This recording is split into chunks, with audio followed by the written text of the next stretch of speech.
Serikali ya Jamhuri ya Kidemokrasia ya Kongo wamesahini mikataba na nchi ya Rwanda katika lengo la kurudisha amani upande wa mashariki mwa DR Congo na kuendesha shughuli za kiuchumi katika nchi hizo mbili hiyo Ijumaa 25 mwaka 2025.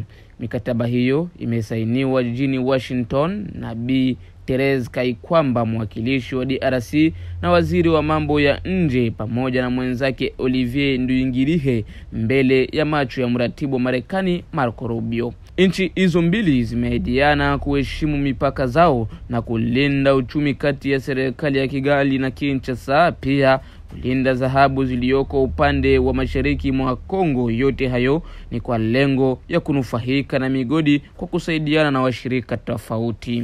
Mwakilishi wa DRC amesema, hapa ni kimnukuu, "Huu ni muda mzuri kwa nchi yetu. Hatusahini mikataba kwa lengo la kufanya mdhaa wala michezo.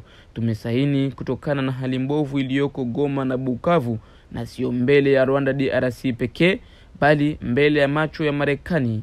Naomba vikundi vyote vinavyoshikilia silaha kinyume na sheria kuondoka kwenye udongo wa Jamhuri ya Kidemokrasia ya Kongo," amesema Bi Therese Kaikwamba. Upande wake mratibu wa nchi za Marekani Marco Rubio amepongeza jitihada hizo, huku akisema amani ya kudumu kwenye ukanda wa maziwa makuu itasaidia njia ya kuwekeza katika nchi za Marekani na Ulaya hili kuboresha uchumi. Olivier Nduhungirehe, mwakilishi wa Rwanda, kwa upande wake naye amefurahishwa na kitendo hicho, huku akiongeza na kusema mikataba hii itafungua milango kwa amani Afrika.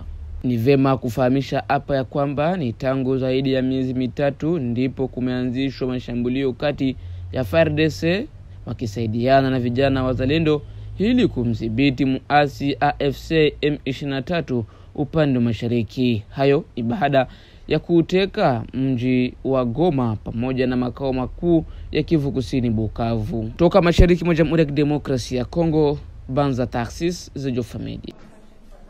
This concludes the ceremony. Thank you.